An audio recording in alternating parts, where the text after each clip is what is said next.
மகாலய அமாவாசையை முன்னிட்டு நாகை மாவட்டத்தில் வேதாரண்யத்தில் உள்ள வேதாரண்யேஸ்வரர் கோவிலில் லட்சக்கணக்கான பக்தர்கள் கூடியிருக்கின்றனர். இது குறித்த கூடுதல் விவரங்களை செய்தியாளர் சார்லஸிடம் கேட்கலாம். சார்லஸ், இந்த மகாலய அமாவாசையின் முக்கியத்துவம் என்ன? திருவண்ணாமலை சம்பவத்தோடு குறிப்பிட்டு இந்த கேள்வியை கேட்க வேண்டியதாக இருக்கிறது. லட்சக்கணக்கான பக்தர்கள் கூடுகிறார்கள். என்ன மாதிரியான பாதுகாப்பு ஏற்பாடுகள் கோவிலில் செய்யப்பட்டிருக்கிறது? கார்த்திகன், அதாவது முக்கியமாக வேதாரண்யம் கோடியக்கரையை பொறுத்தளவு ஒவ்வொரு பகுதியிலும் இந்த கடற்கரையோர பகுதிகளில் அவர்கள் அதாவது தை அமாவாசை முக்கியமாக முன்னோர்களுக்காக அந்த இறந்த மூத்தோர்களுக்காக தர்ப்பணம் இது போன்ற திதிகளை கொடுப்பது வழக்கம். ஆனால் வேதாரண்யம் கோடியக்கரையை பொறுத்தளவு கடந்த அதாவது 1989ஆம் ஆண்டு குறிப்பாக இந்த அவர்கள் குறிப்பிடுவது இந்த மகோதய அமாவாசை என்பது இப்போ தற்பொழுது வந்துள்ளது. 1989ஆம் ஆண்டு 2.5 லட்சம் பக்தர்களுக்கு இங்கே நீராடி சென்றிருக்காங்க. தற்பொழுது அதாவது வாகன வசதி அனைத்தும் இருப்பதால் சுமார் 5 லட்சம் பக்தர்கள் இங்கே இந்த கடலில் நீராடுவாங்க என்று ஏற்கனவே மாவட்ட நிர்வாகம் அறிவித்திருந்தது. அதன் அடிப்படையில் உள்ளூர் விடுமுறையும் அறிவிக்கப்பட்டிருந்தது. நேற்று நள்ளிரவு முதலே லட்சக்கணக்கான பக்தர்கள் சென்று வராங்க. இப்போ தற்போது கூட அந்த காட்சிகளை பார்க்கலாம். இப்போ ஓரளவு கூட்டம் என்பது குறைந்துள்ளது. ஆனால் வரக்கூடிய அந்த பக்தர்கள் மற்றும் மக்களுடைய அந்த கூட்டமானது வரிசையாக அதாவது போக்குவரத்து நெரிசல் இல்லாமல் வாகன நெரிசல் இல்லாமல் காவல்துறையினர் அவர்களை அனுப்பி வைத்துக் கொண்டிருக்கிறார்கள். மொத்தம் இங்கு 200க்கும் மேற்பட்ட கண்காணிப்பு கோபுரங்கள் அமைக்கப்பட்டுள்ளது. நீங்கள் கேட்ட கேள்விக்கு திருவண்ணாமலை நடந்த சம்பவம் போல் இங்கே எந்தவித சம்பவமும் அசம்பாவிதம் ஏற்பட்டுவிடக்கூடாது என்பதற்காக 200 கண்காணிப்பு கேமராக்களும் 3 கண்காணிப்புக்கான கோபுரங்களும் அதில் 24 மணி நேரம் காவல்துறையினர் அவர்கள் பாதுகாப்பு பணியில் ஈடுபட்டு வராங்க.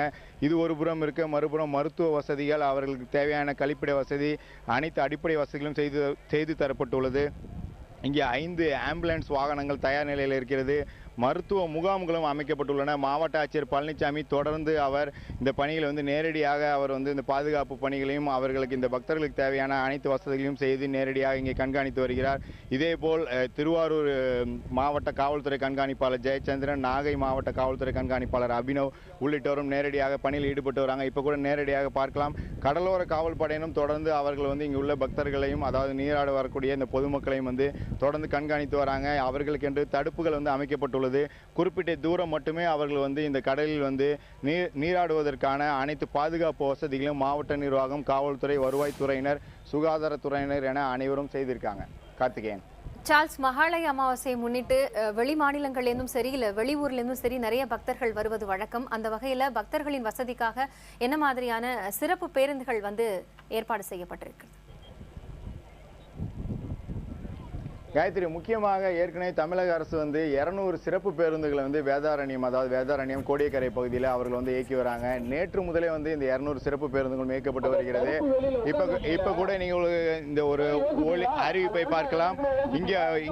இங்க வரக்கூடிய பக்தர்கள் அனைவருக்குமே குறிப்பாக அவர்கள் அனைவரும் மிகவும் பாதுகாப்பாக அவர்கள் குளித்து செல்வதற்காக காவல்துறையை தொடர்ந்து அவர்களை அறிவித்து வராங்க. அந்த தடுப்புகளை தாண்டி அவர்கள் யாரும் குளிக்க கூடாது என்று அவர்கள் தொடர்ந்து அறிவுறுத்தி வராங்க. ஒருபுறம் இவர்களுக்கு இந்த பாதுகாப்பு வசதிகள் செய்திருந்தாலும் மறுபுறம் அரசு இவர்களுக்கு தேவையான பேருந்து வசதிகள், சுகாதாரம், குடிநீர் என அனைத்து வசதிகளும் செய்து தரப்பட்டுள்ளது. இங்கு தற்காலிக பேருந்து நிலையமும் அமைக்கப்பட்டுள்ளது. வேதாரண்யம் கோடியக்கரையை பொறுத்தவரை இதுவரை 2-3 லட்சம் பக்தர்கள் வந்துள்ளதாகவும் நமக்கு தகவல் கிடைத்துள்ளது. தொடர்ந்து இங்கே இந்த கடலில் பக்தர்கள் நீராடி வருகிறார்கள். கண்காணிப்பு என்பது ஏற்கனவே 1989 2.5 லட்சம் பக்தர்கள் இருந்தது. தற்பொழுது அதனை 2 மடங்காக இருக்கும் அளவுக்கு அதற்கான தேவையான அனைத்து பாதுகாப்பு வசதிகளும் மாவட்ட நிர்வாகம் அனைத்து வசதிகளும் செய்திருக்காங்க. காயத்ரி.